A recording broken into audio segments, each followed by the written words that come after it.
BNP chairperson Begum Khaleda জিয়ার শারীরিক অবস্থা সংকটাপন্ন বলে জানিয়েছেন বিএনপি মহাসচিব মির্জা ফখরুল ইসলাম আলমগীর। তিনি জানান, বেগম জিয়াকে বিদেশে নেওয়ার সব ধরনের প্রস্তুতি রয়েছে। অবস্থা স্থিতিশীল হলে তাকে উন্নত চিকিৎসার জন্য বিদেশে নেওয়া হবে।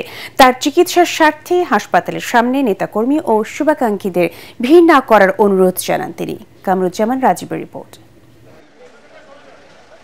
ফুসফুসের ইনফেকশন নিয়ে গত 24 নভেম্বর সোমবার রাজধানীর এভার কেয়ার হাসপাতালে ভর্তি হন বিএনপি চেয়ারপারসন বেগম খালেদা জিয়া।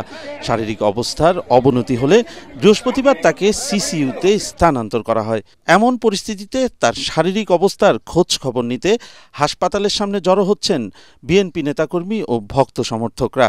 সার্বিক পরিস্থিতি নিয়ে চেয়ারপারসনের গুলশান কার্যালয়ের সংবাদ সম্মেলনে বিএনপি মহাসচিব জানান, তার চিকিৎসায় গঠিত মেডিকেল বোর্ড সার্বক্ষণিক খালেদা জিয়াকে নিবিড় পর্যবেক্ষণে রেখেছেন। তার শারীরিক অবস্থা কিছু সংকটাপন্ন, তাকে বিদেশে নেওয়া প্রয়োজন, কিন্তু তার এখন যে শারীরিক অবস্থা, সে অবস্থায় তাকে বিদেশে নেওয়ার মতো কোনো শারীরিক অবস্থা নেই। শারীরিক অবস্থা আল্লাহর অশেষ রহমতে যদি স্টেবল হয় তখন চিন্তা করে দেখা হবে।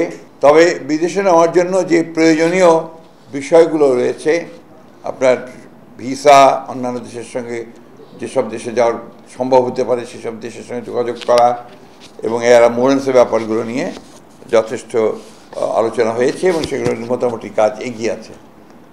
অর্থাৎ যদি আপনার প্রয়োজন হয় এবং যদি দেখা যায় যে she is ready to fly, তখন তাকে নিয়ে যাওয়ার ব্যাপারে খুব দ্রুত সিদ্ধান্ত নেওয়া সম্ভব হবে। টানা তৃতীয়বার অর্জন করেছে দেশের সেরা সুপার ব্র্যান্ড স্বীকৃতি বসুন্ধরা টিস্যু। এ সময় হাসপাতালের সামনে নেতাকর্মীদের ভিড় না করার দলীয় নির্দেশনার কথা জানান বিএনপি মহাসচিব। তার অসুস্থতায় সব মানুষই উদ্বিগ্ন, উৎকণ্ঠিত এবং অসংখ্য মানুষ হাসপাতালে ভিড় করছেন। এতে করে হাসপাতালের কর্তৃপক্ষ এবং চিকিৎসকরা অত্যন্ত বিব্রত বোধ করছে। তারা চিকিৎসা কার্য চালাতে প্যারামেডটাও এবং একই সঙ্গে অন্যান্য যারা রোগী আছে তাদের সেখানে বিঘ্ন সৃষ্টি করা হচ্ছে। তা আপনাদের মাধ্যমে আমি সকলের কাছে অনুরোধ জানাতে চাই যে আপনারা কেউ দয়া করে হাসপাতালে ভিড় করবেন না। বিএনপি নেতা কর্মী, তার শুভাকাঙ্ক্ষী বা দেশের মানুষ, তারা দয়া করে হাসপাতালে ভিড় করবেন না।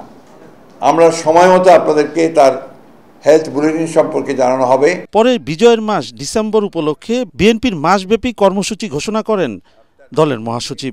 জানান, চট্টগ্রামের কালুরঘাট বেতার কেন্দ্র থেকে শুরু হবে বিজয় মশাল রোড শো। 2 সপ্তাহব্যাপী রোড শো বিভিন্ন জেলা হয়ে ঢাকায় এসে 16 ডিসেম্বর শেষ হবে। রাজধানীতে অনুষ্ঠিত হবে মহাসমাবেশ। কামরুজ্জামান রাজীব, এটিএন বাংলা, ঢাকা।